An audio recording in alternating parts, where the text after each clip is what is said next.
नमस्कार माझ्या सगळ्या लाडक्या बहिणींनो, कशा आहात सगळ्याजणी? माझ्या कानावर आलंय की तुम्हाला मुख्यमंत्री लाडकी बहीण योजनेच्या केवायसी प्रक्रियेचं टेन्शन आलंय. फॉर्म भरताना बऱ्याच जणींना OTP येत नाही की होय नाही मध्ये गोंधळ होतो. पण अजिबात काळजी करू नका, तुमच्या येणाऱ्या समस्यांना मी उत्तर देते. फॉर्म भरताना पुढील काही गोष्टी लक्षात ठेवायच्या. सध्या सगळ्याच जणी केवायसी प्रक्रियेसाठी ऑनलाईन जात आहेत. त्यामुळे होतंय काय की सर्व्हर जास्त व्यस्त आहे. त्यामुळे फॉर्म भरण्याची योग्य वेळ कोणती हे लक्षात घ्या. फॉर्म रात्री 12 ते 1 आणि सकाळी 5 ते 6 या वेळेमध्ये भरायला घ्या.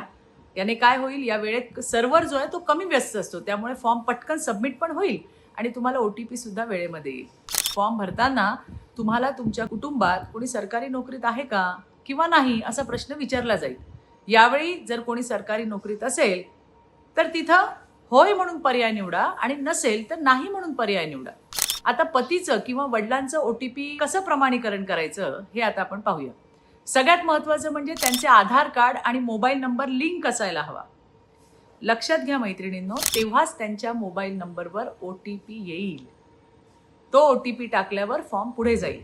मोबाईल जवळ नसेल तर आधीच त्यांना सांगून तो नंबर जो आहे तो उपलब्ध करून घ्या. OTP वारंवार येत नाही का, अशा वेळेला काय करायचं? अशा वेळेला रिसेंट OTP वर क्लिक करायचं आहे. ज्याच्यावर आधार लिंक आहे तोच नंबर वापरायचा आहे, हे तुम्ही लक्षात ठेवा. अजून एक महत्त्वाची गोष्ट म्हणजे होय नाही हे प्रश्न कसे हाताळायचे ते आता बघूया.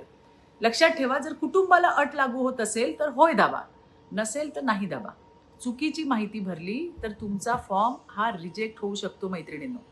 अजून काही अडचण असेल तर ladkibahin.maharashtra.gov.in या संकेतस्थळाला भेट द्या. धन्यवाद. जय हिंद, जय महाराष्ट्र.